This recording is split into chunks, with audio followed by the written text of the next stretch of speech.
Voilà. Voilà. Merci beaucoup à Kelly pour les annonces.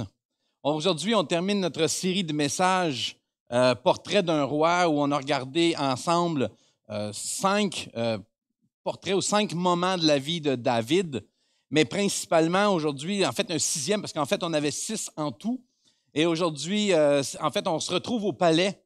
On se retrouve au palais où David se retrouvait c'est derrière ces grands murs, derrière ces gardes, et à l'endroit où il pensait être en sécurité, où il pensait que personne ne connaîtrait son secret, personne ne connaîtrait la situation.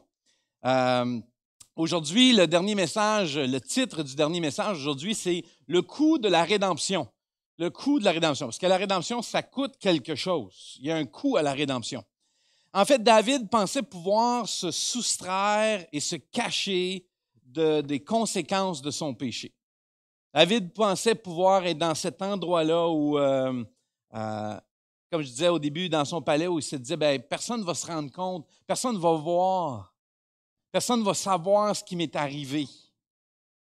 Mais la réalité, c'est que même s'il était là, et il s'est passé plusieurs années, comme on a regardé la semaine dernière, on fait des petits sauts dans le temps. Et la dernière fois, David est roi, et il s'est écoulé beaucoup d'années, et il s'écoule encore un autre bout de temps. En fait, il y a un petit bout de temps parce qu'évidemment, il va avoir l'histoire de Bathsheba, vous savez, elle est tombée enceinte, et la prochaine fois que quelqu'un va apprendre quelque chose où il va être confronté, l'enfant est né. Donc, il y a plusieurs mois qui se sont écoulés depuis l'histoire, mais on ne peut jamais se cacher d'un Dieu qui sait tout. Et merci à ceux qui sont présents aujourd'hui avec nous autres, les gens du leadership. Merci beaucoup d'être présents, d'être là aujourd'hui. Merci à toutes vous autres qui êtes en ligne aujourd'hui, d'être présents avec nous autres, d'avoir choisi de vous arrêter. Dans des week-ends, des fois, on vit dans ces temps-ci des moments difficiles, des grands défis, des grands obstacles à nos horaires et à nos façons de faire, nos routines qu'on est habitués. Si vous êtes confinés depuis longtemps, en fait, je me rappelle durant le printemps, en fait, il y a des gens qui ne savaient plus c'était quel jour on était. Évidemment, le dimanche, j'étais comme « Ah oui, c'est aujourd'hui, c'est dimanche, c'est vrai, la semaine recommence. » En fait, c'était un petit peu tout déphasé. Mais merci d'avoir pris le temps d'être là aujourd'hui, d'avoir choisi d'être avec nous autres dans ce moment-là. Et comme je disais, on a commencé cette série-là. David était un jeune ado, homme selon le cœur de Dieu, qu'on voyait sa foi agrandir. On a vu comment Dieu a agi, comment Dieu a l'aidé à battre ce géant-là, Goliath. On l'a vu construire une relation avec Jonathan de manière extraordinaire. Et on a vu ce moment d'intégrité extraordinaire face à Saül, lorsqu'il s'est ramassé dans la caverne. La semaine dernière, on a vu dans le message 5 que sa vie a pris toute une tournure. Il y a un tournant important qui s'est fait lorsqu'il a pris ce mauvais choix-là, où il est devenu cet homme adultère et meurtrier. Et on s'est laissé sur ces paroles-là la semaine dernière, on s'est laissé sur ce texte-là de 2 Samuel, chapitre 10, le verset 27, qui dit « Mais ce que David avait fait déplut au Seigneur. » On s'est laissé sur ça. Ce que David venait de faire a déplu à Dieu. Et j'ai mentionné, tout de suite en terminant, j'avais dit « La plus grande conséquence de notre péché est une relation brisée avec Dieu. » La plus grande, la conséquence la plus majeure de notre péché, c'est que c'est cette relation-là brisée avec Dieu. Mais lui, là, il est certain que tout est passé, que tout est derrière lui, que l'histoire, il peut aller de l'avant. Je peux continuer à être roi, moi, là. Je peux continuer à vaquer mes occupations. Il s'est passé plusieurs mois, l'enfant est né. Et là, tout à coup, il fait comme, je m'en suis tiré, je m'en suis sorti, on continue. Et c'est là qu'on commence dans le chapitre de 2 Samuel, au 11e chapitre, au premier verset qui dit ceci. « Le Seigneur envoya donc le prophète Nathan auprès de David. » J'aime, en fait, il y a tellement, quand on arrête, je veux juste faire réaliser que quand on s'arrête, on réalise quelque chose de super important. Cette phrase-là, il y a tellement d'amour et de grâce et de bonté dans ce juste bout-là. Parce que juste ce que Dieu fait comme, OK, je vais lui envoyer le prophète Nathan. Je vais aller envoyer Nathan pour lui parler. Je vais aller d'une manière où je veux m'approcher de lui. Il y a tellement de bonté. Et c'est ce gars-là qui arrive. En fait, Nathan, nous, on n'a pas vu encore dans l'histoire, dans ce qu'on a regardé, mais Nathan est celui qui a succédé à Samuel. Samuel, qui est décédé, celui qui avait oint David comme roi, qui l'avait mis en poste. Et là, c'est Nathan qui est le conseiller. Puis Nathan, c'est un prophète comme Samuel. Et les prophètes parlent, bien évidemment, leur rôle principal, c'est de parler de la part de Dieu, mais aussi, ils ont un rôle de conseiller auprès du roi. C'est des gens que le roi demande conseil. Il va dire, OK, est-ce que je devrais faire ça? Est-ce que je devrais faire ça? Est-ce que je devrais aller en guerre? Que je reste ici? Qu'est-ce que je fais? Et le roi demandait régulièrement le conseil du prophète. Et il parle de la part de Dieu. Donc, n'oubliez pas où se trouve David à ce moment-ci. Il vit en camouflant son péché. Uri est mort depuis un bon bout, le deuil est passé, l'enfant est arrivé, ça fait au moins 9 mois, ça veut dire. Et il pense que tout est OK puis qu'il s'en est tiré, lui, là. Et là, il ne soupçonne rien. Il ne pense pas qu'il va se passer quelque chose, lui, là. Ça y est, c'est passé. Et Dieu aime assez David pour lui envoyer quelqu'un. Dieu l'aime assez, comme il fait dans notre vie, pour nous envoyer quelqu'un pour nous confronter. On nous dit, hey, est-ce que tu réalises ce qui s'est passé? En fait, Dieu nous poursuit, même si nous ne le poursuivons pas. Dieu continue toujours à nous poursuivre. Dieu est toujours à notre poursuite. Même si volontairement, puis là je le dis, même si volontairement, on va dans une autre direction. Ça pourrait être facile pour Dieu de dire, OK David, all right, on va regarder comment ta vie va aller sans moi. Tu as voulu faire ça, parfait, vas-y donc, ouais, je vais te laisser aller. Mais même quand on rejette Dieu, lui, il continue à nous tendre la main. Il continue à nous dire, je suis là pour toi, je ne t'abandonne pas. Même quand nous, on tourne notre dos à Dieu. C'est la situation que David est dedans en ce moment. Donc, son amour nous pourchasse, même si on ne le mérite pas, et c'est cette situation-là qui se passe avec David. Cette recherche-là que Dieu a envers nous est purement basée sur son amour pour nous. C'est l'amour qu'il a pour nous qui le fait qu'il continue et continuellement toujours après nous à nous poursuivre, même quand nous, on se détourne de lui. Et c'est ce qui rend son amour si difficile à comprendre pour nous, parce que nous, dans notre nature humaine, on est à l'opposé. Quand quelqu'un nous tourne le dos, on le rejette aussi. On dit, ben, tu ne veux pas rien savoir? OK, bye. Mais Dieu fait l'inverse. C'est alors qu'on lui tourne le dos qu'il continue à nous poursuivre, qu'il continue à nous tendre la main, qu'il continue à nous aimer. Parce que notre amour à nous est souvent basé sur des conditions. Est souvent basé sur un moment où on dit, OK, tu m'aimes, OK, je vais t'aimer. Tu m'aimes plus, OK, je t'aime plus. Tu fais ceci, je t'aime, tu fais plus ceci, je t'aime plus. C'est souvent basé comme ça, l'amour humain. C'est ça le contraire de l'amour inconditionnel de Dieu, qui est un amour qui n'est pas basé sur les sentiments ou les émotions, mais basé sur une décision, sur un choix. Ce qu'on appelle, en grec, c'est le mot agapé ou agapao, dépendamment de la version. Mais c'est ce mot-là qui est là, c'est le sens de cet amour-là qui ne dépend pas des circonstances, des émotions ou des situations, mais qui dépend d'une décision qui a été prise avant même que toutes les situations et circonstances se produisent.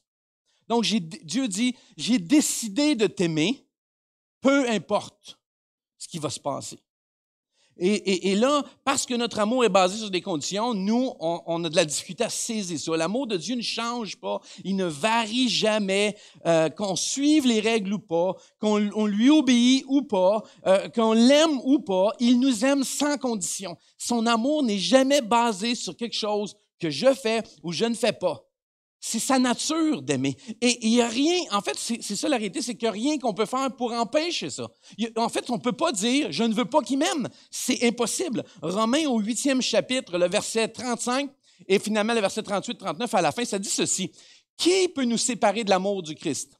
La détresse le peut-elle ou bien l'angoisse ou encore la persécution, la faim, les privations, le danger, la mort? » Oui, j'ai la certitude que rien ne peut nous séparer de son amour. Ni la mort, ni la vie, ni les anges, ni la COVID, ni le gouvernement, oh non, c'est plus dans le texte, ni d'autres autorités ou puissances célestes, ni le présent, ni l'avenir, ni les forces d'en haut, ni celles d'en bas, ni aucune autre chose créée.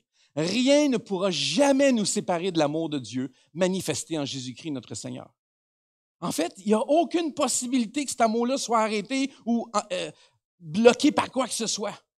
Peu importe qu'on soit vous ne pouvez pas être ici physiquement aujourd'hui. L'amour de Dieu ne fait pas comme, OK, tu viens plus à l'église, OK, bye-bye. C'est pas comme ça que ça fonctionne.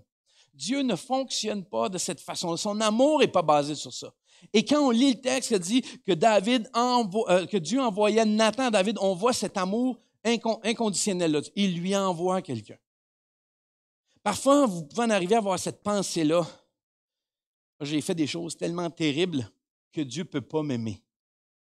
Combien de fois j'ai entendu cette phrase-là et combien de fois j'ai pensé cette phrase-là? Dieu ne peut pas m'aimer, j'ai fait des choses trop terribles. Je l'ai rejeté, je l'ai abandonné, Moi, mais sans réaliser, peut-être que on ne s'en rend jamais compte comme ça, mais la vérité, c'est que nous l'avons tous rejeté. Et on l'a tous crucifié. Ce sont nos péchés qui l'ont mis sur la croix. Donc, on est tous au rang des coupables. Mais son amour, sa grâce dit, mais moi, ce que je veux, c'est racheter cette relation-là pour être avec toi et que tu sois avec moi. Donc, David est ce bel exemple-là de cette bonne nouvelle que c'est impossible de se rendre au point où Dieu ne nous aime plus. C'est David qui, dans cette histoire-là, David est rendu adultère, meurtrier. Et c'est une journée comme d'habitude, OK? Journée au palais comme d'habitude, journée où tout commence.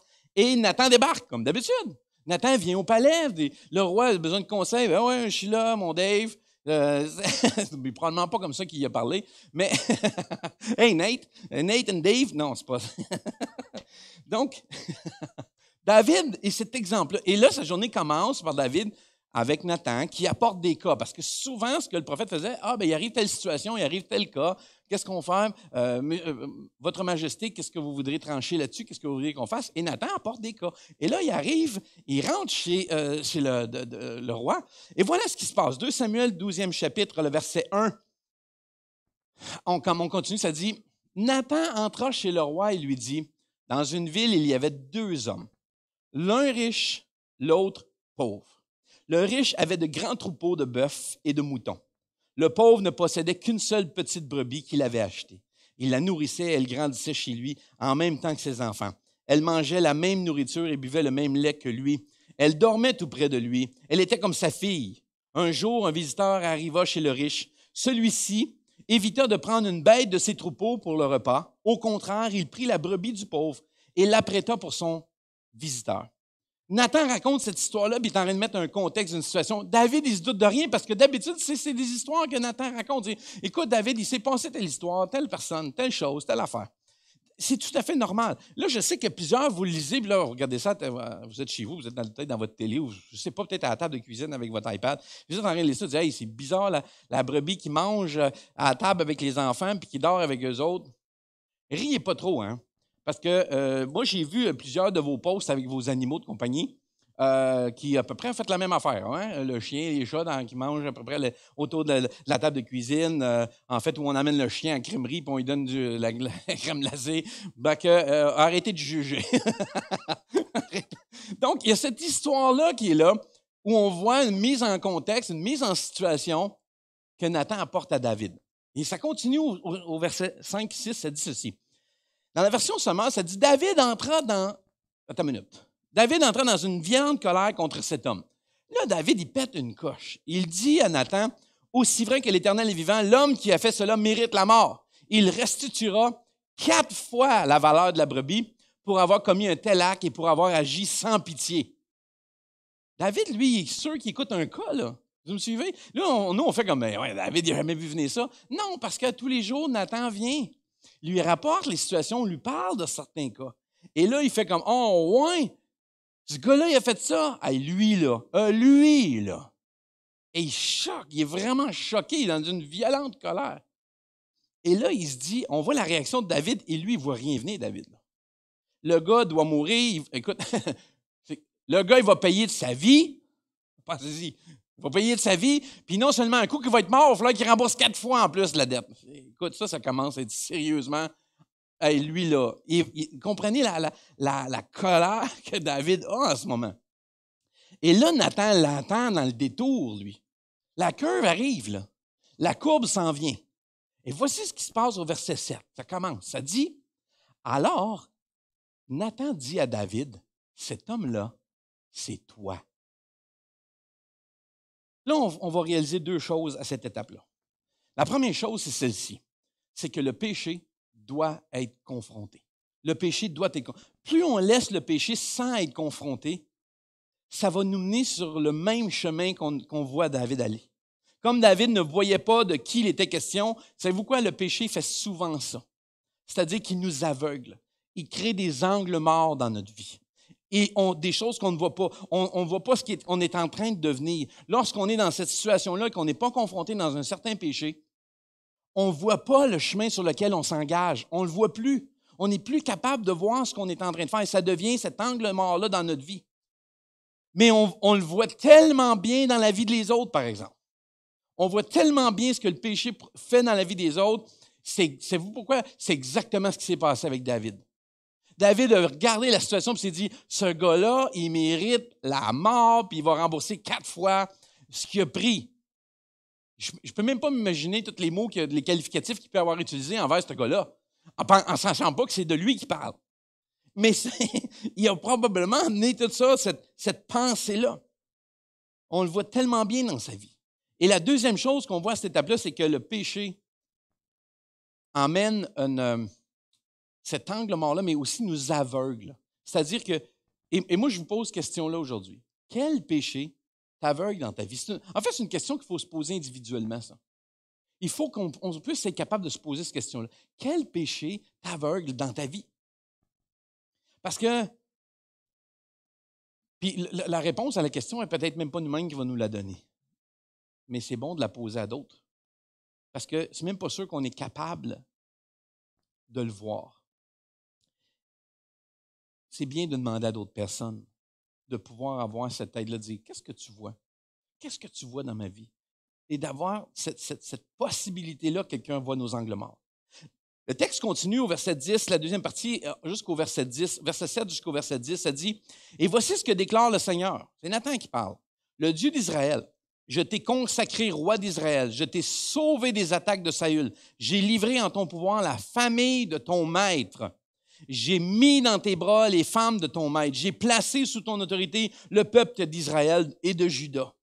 N'est-ce pas assez? C'est pas assez pour toi, ça? Je pourrais encore faire bien plus pour toi. Alors pourquoi m'as-tu méprisé en faisant ce qui me déplaît? Tu as assassiné Uri le Hétite. Il va fort avec les mots. Oui, tu as tout organisé pour qu'il soit tué par les Ammonites. Tu as pris sa femme et tu l'as épousée. Eh bien, dès maintenant, la violence ne cessera jamais de régner dans ta famille, puisque tu t'es moqué de moi en prenant et en épousant la femme d'Uri. Dieu dit, voici, il va y avoir une conséquence qui va venir à ça. Là. Puis dans ce passage-là, Nathan, il cite, en fait, c'est que Nathan est en train de citer directement Dieu pour David. En fait, c'est comme Nathan, il parle à Dieu parle à David de la part de Dieu. Et il adresse ces péchés spécifiques-là. Il n'est pas générique dans la vie de David. Il n'est pas en train de dire, David, dis que tu n'as pas été correct. Il pointe, il dit, ça, cette situation-là, voici ce qui est arrivé, voici cette chose-là, cette situation-là dans la vie. Il ne l'a pas ménagé, il ne l'a pas non plus dire, qu'est-ce qu'il voulait dire Dieu? Non, c'était clair, c'était évident. En fait, c'est comme si Dieu disait, David, je sais ce que tu as fait. Tu as fait ceci, tu as fait cela, il s'est passé ceci, il s'est passé cela. Toi, ça fait des mois et des mois que tu penses que tu peux aller comme tu veux, dans le sens que tu veux, et tu réalises pas, tu t'es jamais repenti de rien de tout ça. Là. Non, David ne l'a jamais vu. Angle mort dans sa vie. En fait, il pensait comme, bah, c'est passé, c'est d'autres choses, puis on va continuer la vie. Mais David avait gardé, caché ses péchés-là. Et c'est aussi là, souvent, qu'on garde les nôtres. C'est-à-dire, dans une espèce de coin en quelque part, qu'on garde caché ça, on laisse ça de côté où personne ne va le voir. Comme, OK, je vais serrer ça, puis personne ne va le savoir.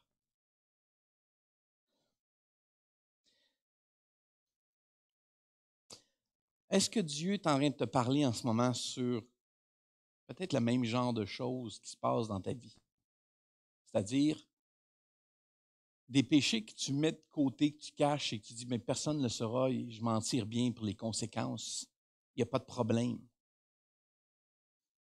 En fait, est-ce que Dieu te parle en ce moment de mettre en lumière ou d'exposer à la lumière certains péchés qui peut-être rongent dans ta vie? savez quoi?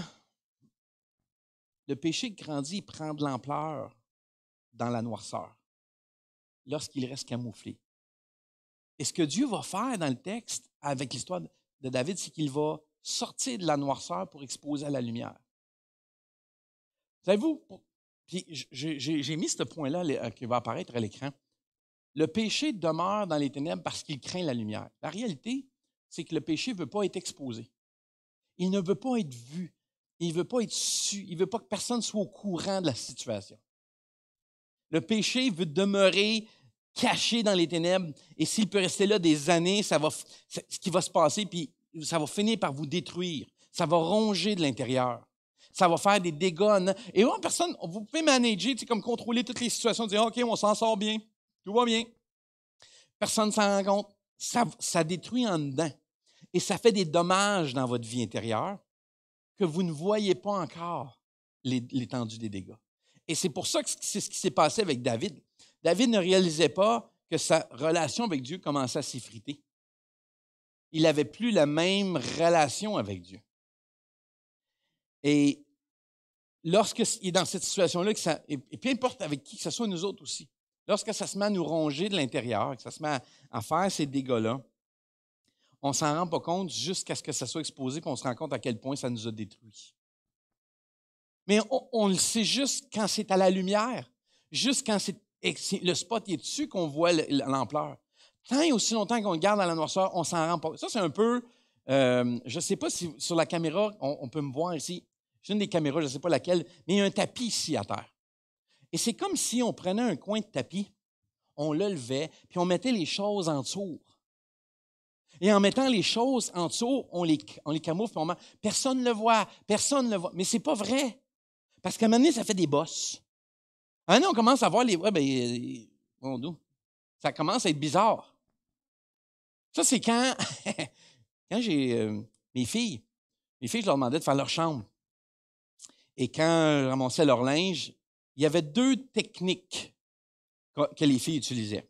La première, c'est de prendre tout le linge qui traîne, propre ou pas, et de le mettre dans le panier de lavage.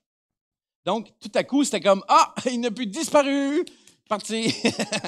Oui, mais on l'a lavé, il est propre, ce linge-là. Et l'autre, c'était de le camoufler soit en dessous des couvertes ou dans le garde-robe. Comme ça, on ne le voit plus. Oui, mais il n'est pas rangé. On ne fait juste plus le voir. Et souvent, avec le péché, c'est ce qui se passe.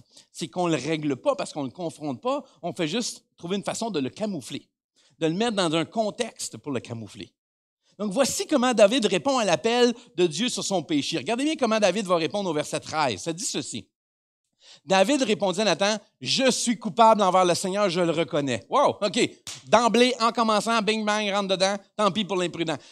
La réalité, c'est que tout à coup, David, il se fait confronter, bang.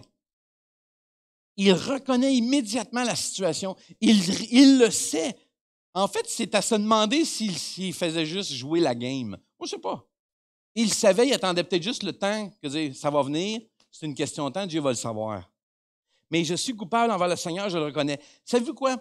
Et je vous le dis par expérience, puis je suis sûr que si vous avez vécu une situation similaire, vous pouvez témoigner de la même affaire.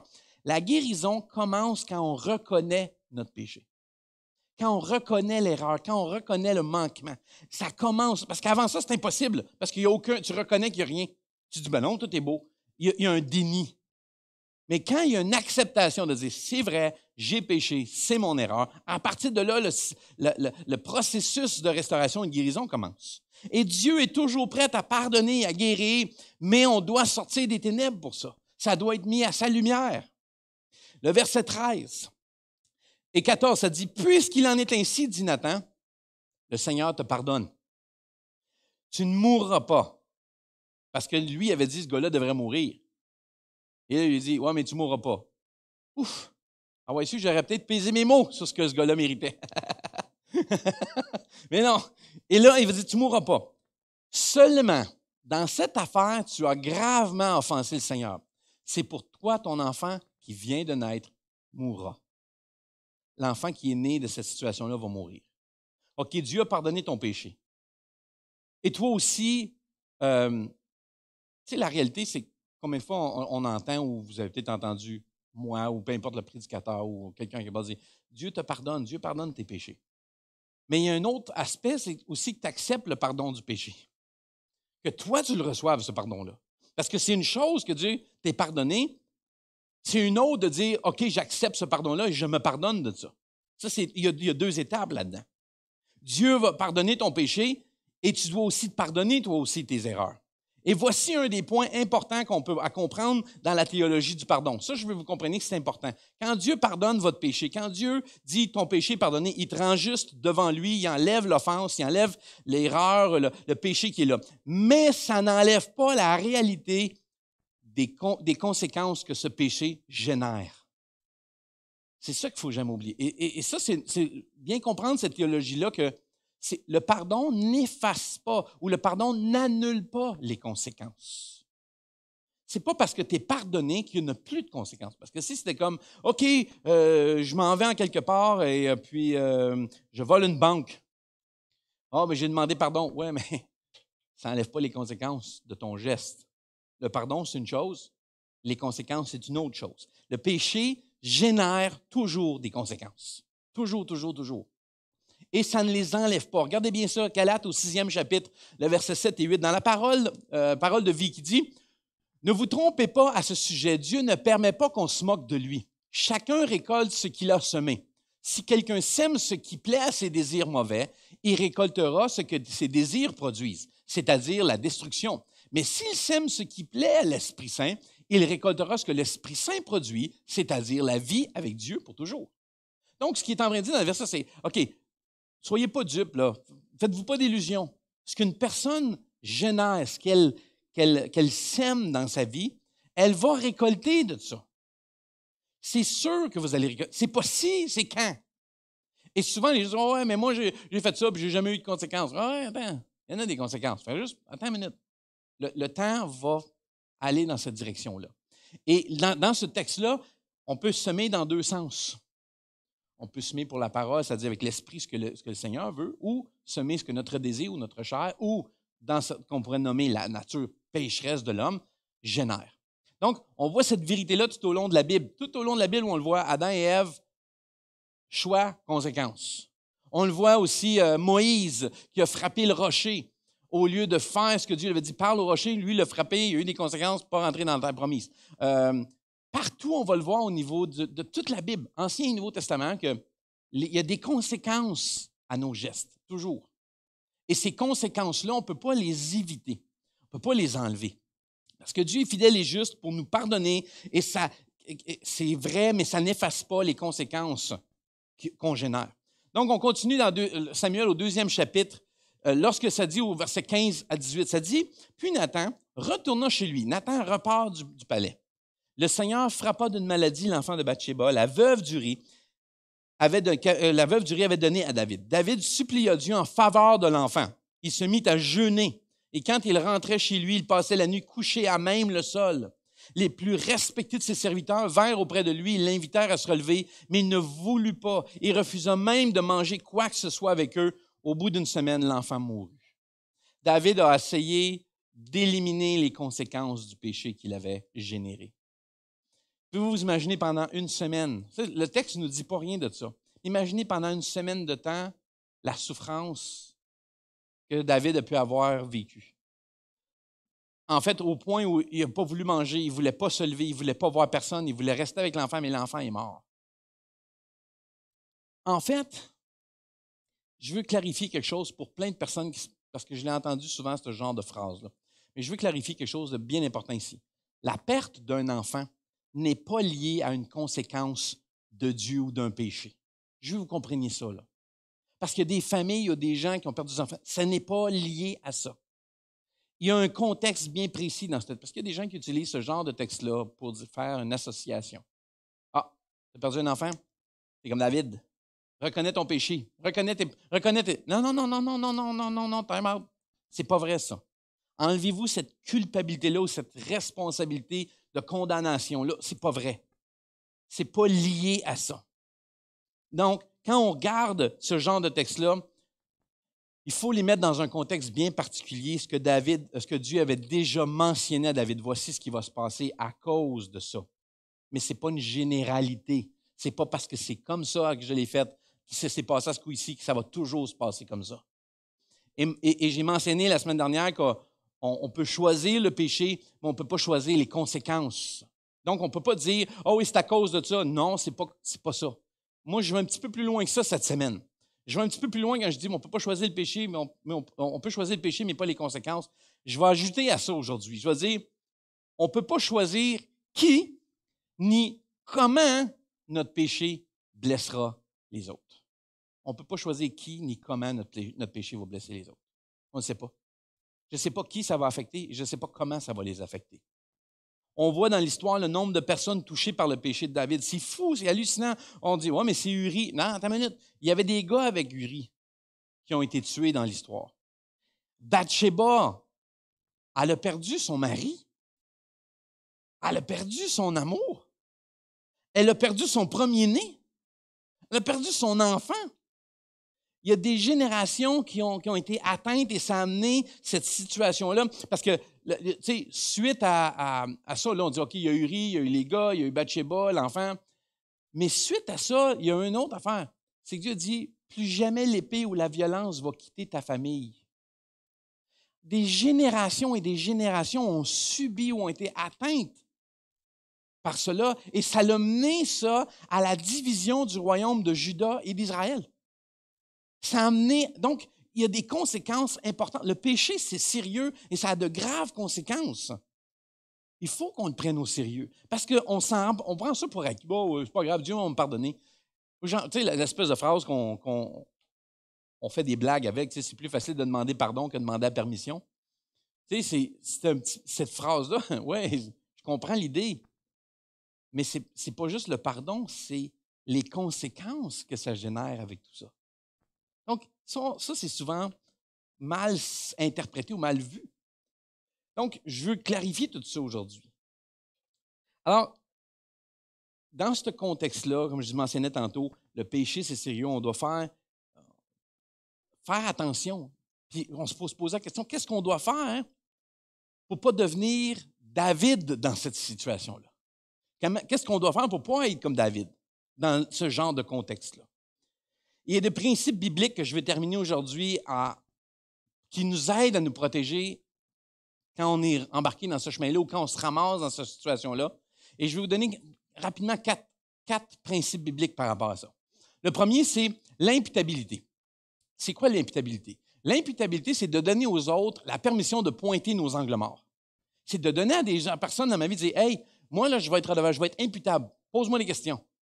Je vais te rendre des comptes de ma situation. » Puis ma question, c'est, est-ce que vous avez donné à des personnes spécifiques cette permission-là dans votre vie? Vous n'avez pas besoin de donner ça à large à tout le monde, mais vous avez besoin d'avoir 1, 2, 3 personnes dans votre vie autour de vous. Dites, toi là, pose-moi toutes les questions, puis il faut que je te dise la vérité.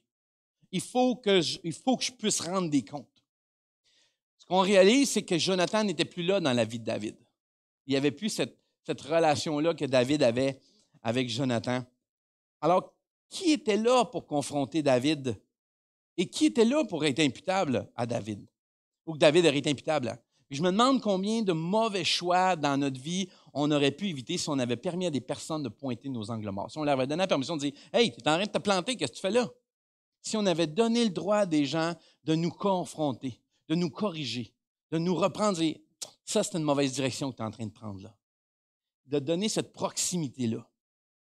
Donc, on aurait probablement pu éviter bien des mauvais choix. Le deuxième principe qu'on peut voir, c'est la confession. Confession. Admettre nos erreurs, admettre nos péchés. La confession. Je sais que ça peut sembler étrange de confesser des choses qu'on a faites ou avec lesquelles on en arrache ou qu'on a de la difficulté. Je sais que ce n'est pas facile parce qu'il y a l'espèce de géant de l'orgueil qui se lève dans notre vie. Je dis, hey, pas pour dire ça au monde, un instant, là. Parce que on a peur. On a peur que les gens connaissent qui on est, connaissent qui on est véritablement. Et moi, je me pose cette question-là. Aujourd'hui, là, je pose une question. Si on veut être aimé, parce que l'idéal, tout le monde veut être aimé, tout le monde voudrait avoir l'amour des autres, l'acceptation. Mais quand on ne dit pas la vérité, c'est qu'on ne permet jamais aux gens de nous aimer pour qui on est. En fait, on leur donne toujours le faux moi. Donc, ils apprennent à aimer le faux moi. Et là, on se dit, ouais, mais s'ils connaissent le vrai moi, ils ne l'aimeront plus. Ils ne m'aimeront plus, ils vont connaître le vrai moi. Mais vous n'êtes pas tanné que les gens aiment le faux toi? Tu n'es pas tanné que le monde aime le faux moi plutôt que le vrai toi? Pas tanné de ça. Parce qu'en réalité, on voudrait que les gens nous aiment pour qui on est. Sauf qu'il y a une espèce de paradoxe de fou dans ça. C'est-à-dire que, oui, mais on ne donne jamais aux gens l'opportunité de nous aimer pour qui on est. On ne leur donne jamais l'opportunité de connaître et d'apprécier la personne qu'on est parce qu'on met toujours le faux devant, on laisse toujours le front, toujours la façade. Donc, les gens apprennent à aimer cette façade-là. Ils vont se dire, oui, mais si les gens m'aimaient pour qui je suis, oui, mais tu ne leur donnes pas l'opportunité de t'aimer pour qui tu es. Tu ne le montres pas. Donc, comment est-ce que tu veux que les gens aiment le vrai toi quand ils n'ont que le faux toi à aimer? Donc, on fait comme ça, parce que dans la vie, on fait comme ça. Tout allait bien. On n'a pas de problème, on n'a pas de difficulté, tout va bien. Moi, ça va. Ça va, number one, top shape, top shape, top shape. Top shape, pour vrai, un matin, tu t'es levé et tu ne savais pas si tu finirais la journée. C'est vrai, la vérité. C'est sûr qu'on ne va pas passer quand la caissière à l'épicerie qui me dit bonjour, comment ça va? Ben là, je ne vais pas lui dire hey, si tu savais, là, je ne suis plus capable, là, je suis au bout. Oui, mais il faut connaître les contextes et les moments pour faire ça. Et c'est là qu'on revient à la personne d'imputabilité, d'avoir une personne à qui on est redevable, à qui on peut rendre des comptes, dire hey, ça va vraiment mal dans ma vie. Ah oui. Et là, cette personne-là peut nous connaître. Et quand on va dans le sens de confession, c'est d'admettre nos erreurs, c'est qu'on apprend à connaître avec quoi quelqu'un a des défis ou n'arrache dans sa vie. On apprend à connaître c'est quoi tes combats. Jacques, au 5e chapitre, nous dit ceci, « Confessez donc vos péchés les uns aux autres. » Et ce n'est pas les uns aux autres, tout le monde ensemble, on fait un gathering, puis let's go, on se met tout le monde dans une salle, puis on se confesse toutes nos affaires. C'est pas ça que ça dit. Quand ça dit les uns aux autres, c'est justement les personnes à qui tu as choisi d'avoir un input dans ta vie, que tu as laissé prendre place dans ta vie. Confessez vos péchés les uns aux autres et priez les uns pour les autres afin d'être guéris. La prière fervente d'une personne juste a une grande efficacité. Troisième principe qu'on peut regarder dans notre Bible par rapport à ça, c'est la confrontation. Mettre en lumière, confrontation. Ça, c'est un terme que la plupart de toutes, je dirais 99% des gens de la planète détestent les confrontations. On n'aime pas ça. On n'aime pas ça parce que ça nous met mal à l'aise. Et on a l'impression que tout va déraper, tout va mal aller. Et c'est très difficile à faire comme disciple de Jésus, la confrontation. Parce que comme dans l'histoire, qui veut être Nathan? Qui a vraiment le goût d'être Nathan puis d'aller voir le roi et dire « Hey, pas correct, qu'est-ce que tu as fait là? » En fait, Nathan, Nathan, il s'est dit la dernière personne qui était entre David et son péché, c'était Uri puis Bula. Fait que le prochain, c'est moi. Donc, tu sais, on a une difficulté, puis je la comprends qu'on est là. Et c'est pas le fun, c'est pas facile de confronter quelqu'un sur ses péchés. C'est pas facile. C'est jamais plaisant. C'est beaucoup plus facile de tasser ça, mettre ça de côté et dire « Ah, OK, regarde, ça va bien aller. Hein? Ça va bien aller. » La phrase surutilisée aujourd'hui. C'est pas facile. Premièrement, on a peur que la relation pourrait être endommagée. Dans le sens que si je dis ça, peut-être qu'elle ne voudra plus me parler. Peut-être qu'elle va être en fusil après moi et que ça va être difficile. L'autre chose qu'on a peur, c'est que la personne se retourne puis nous pointe du doigt aussi.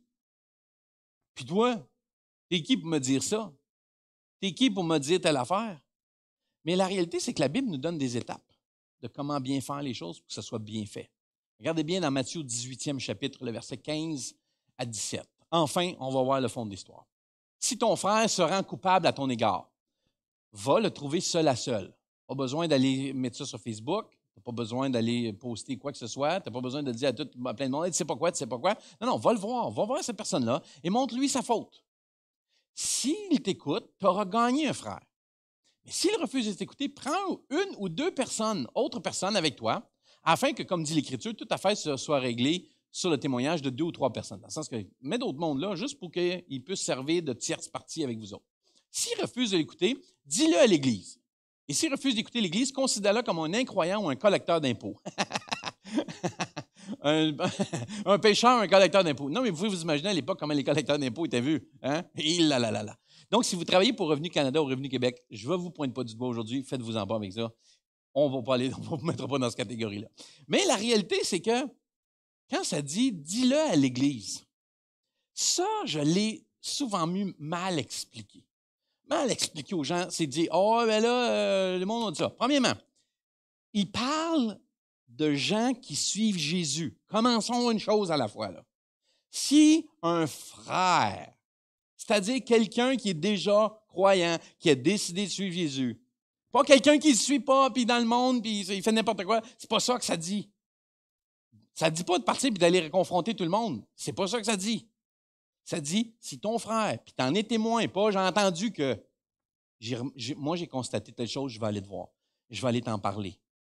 Arrêtez. Tu sais, en fait, le texte, il dit pas d'aller voir les gens non-croyants. Arrêtez de les juger, ces gens-là. Ce n'est pas notre rôle, ce n'est pas notre responsabilité de juger le monde qui ne suivent pas Jésus du tout. Ce n'a jamais été notre responsabilité. Dieu s'occupe de tout ce qu'il a à s'occuper. Moi, mon rôle, ce n'est pas ça. Nous, on est supposé d'aimer les gens qui ne suivent pas Jésus. C'est ça que Dieu nous a demandé de faire. Aimer les gens qui ne le suivent pas. Pas pointer du doigt à leur visage et dire « c'est pas correct, qu'est-ce que tu fais? » Ça n'a jamais été demandé de faire ça. Maintenant, on commence un à un. Si ça ne fonctionne pas, prends une ou deux personnes avec toi qui voient la même chose que toi, qui ont vu les mêmes affaires pour témoin. Et ensuite, ça dit « dis-le à l'Église ». Quand ça dit « dis-le à l'Église », ça ne dit pas qu'il faut que je sois ici en avant à la tribune et que je dise à tout le monde ce qui est arrivé. Ce n'est pas ça que ça dit.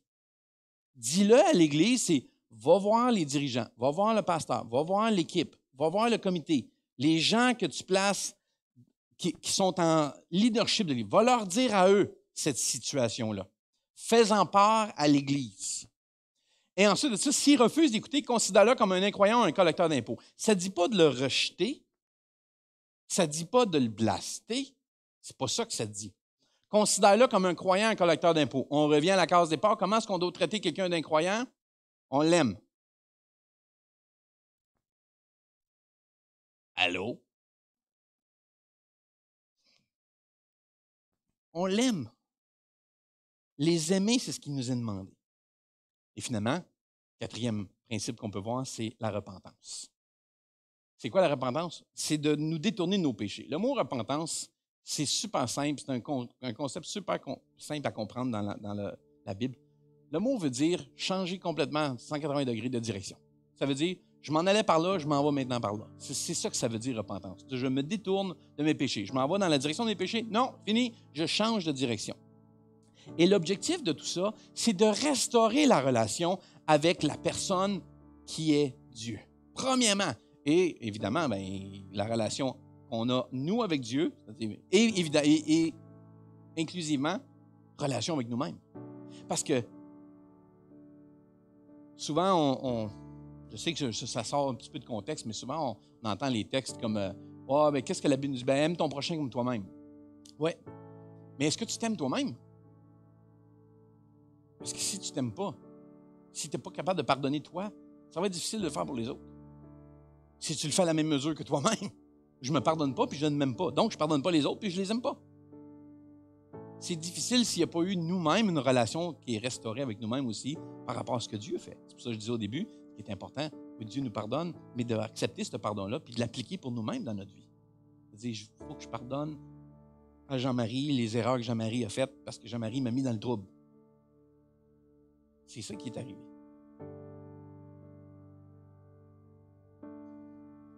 Quand on regarde, tu sais, depuis le départ, quand on lit le texte, c'était le plan de Dieu pour David de ramener sa relation-là qu'il avait avec lui avant.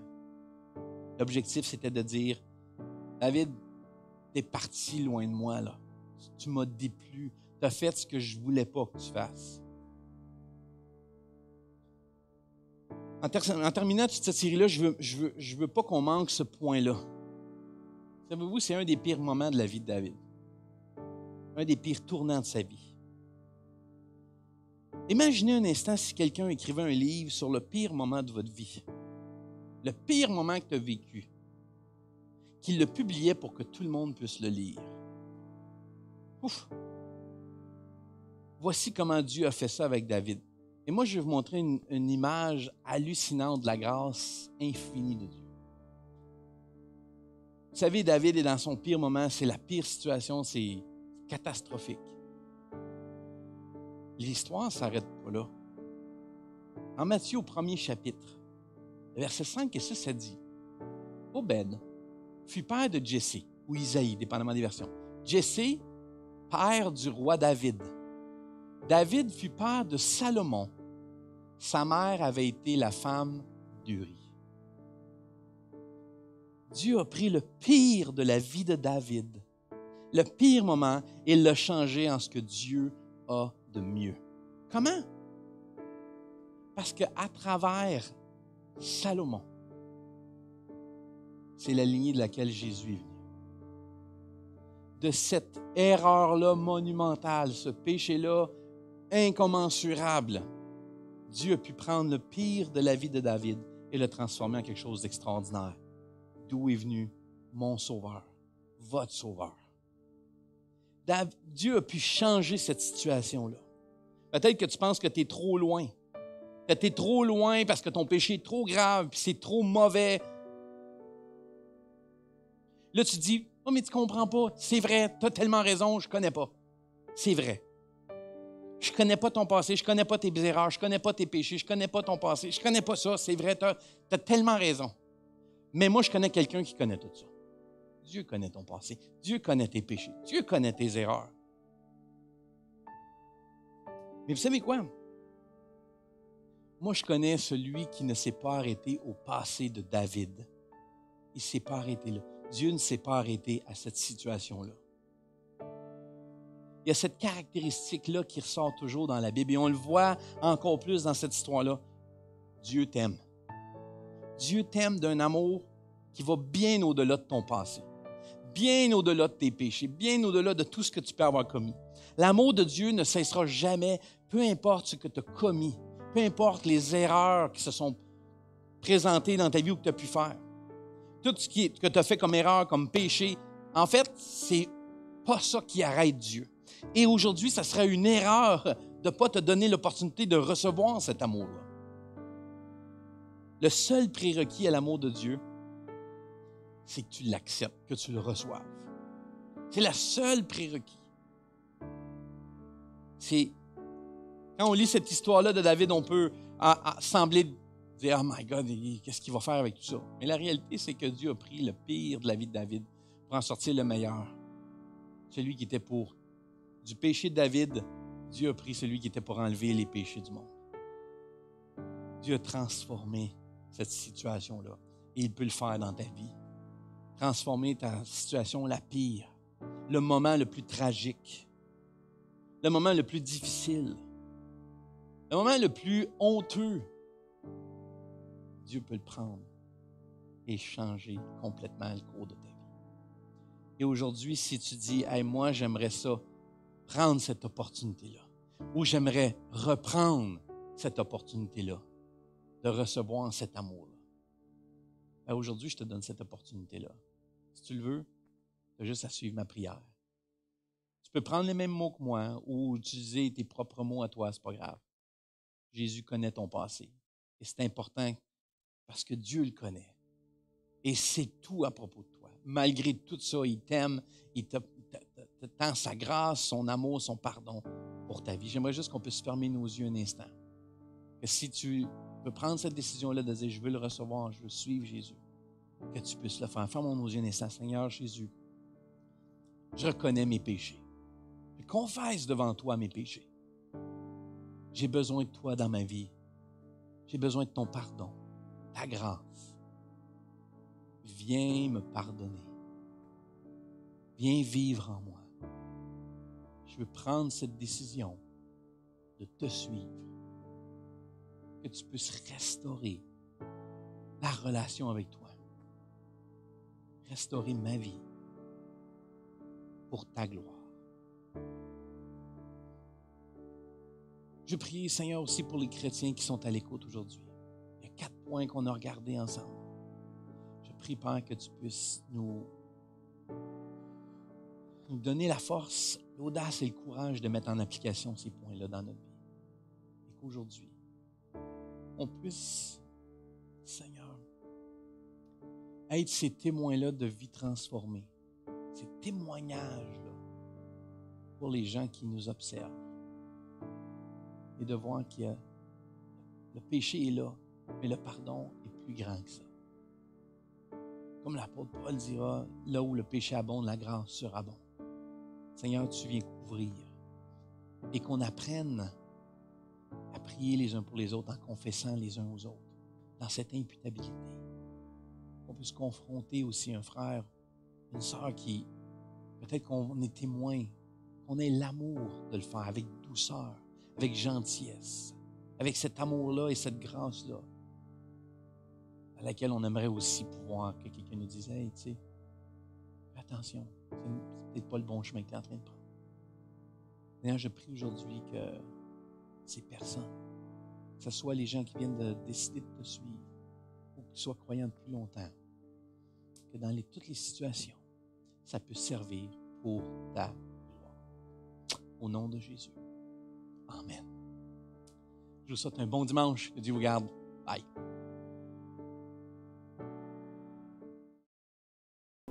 Hey, bon dimanche. Merci d'avoir été présent. Merci de prendre le temps d'écouter ces messages. Si pour quelconque raison tu as besoin de prière, on est là pour toi. Les informations vont apparaître dans quelques instants. Les adresses courriels que tu peux nous joindre. Laisse-nous un message, laisse-nous ta requête. On va prier pour toi. Peut-être que c'est une décision aujourd'hui que tu as prise pour la première fois de dire hey, moi j'aimerais ça, je veux suivre Jésus moi aussi. Si c'est une décision que tu as prise aujourd'hui, en écoutant le message ou simplement parce que tu en es rendu là dans ton cheminement, laisse-nous le savoir. Écris-nous aux adresses qui vont apparaître aussi dans quelques instants. On aimerait ça pouvoir t'accueillir personnellement dans la famille de Dieu, de pouvoir te donner du matériel pour t'aider à avancer, peut-être faire partie d'un groupe virtuel de personnes qui partagent les mêmes choses au niveau de la foi. C'est vraiment extraordinaire de pouvoir partager ces moments-là ensemble et on veut le faire avec toi. Que tu sois un croyant de longue date ou nouvellement croyant depuis quelques instants. Sois le bienvenu. Mais surtout, merci d'avoir été là aujourd'hui et que Dieu vous garde. Je vous souhaite une bonne fin de journée. Au revoir.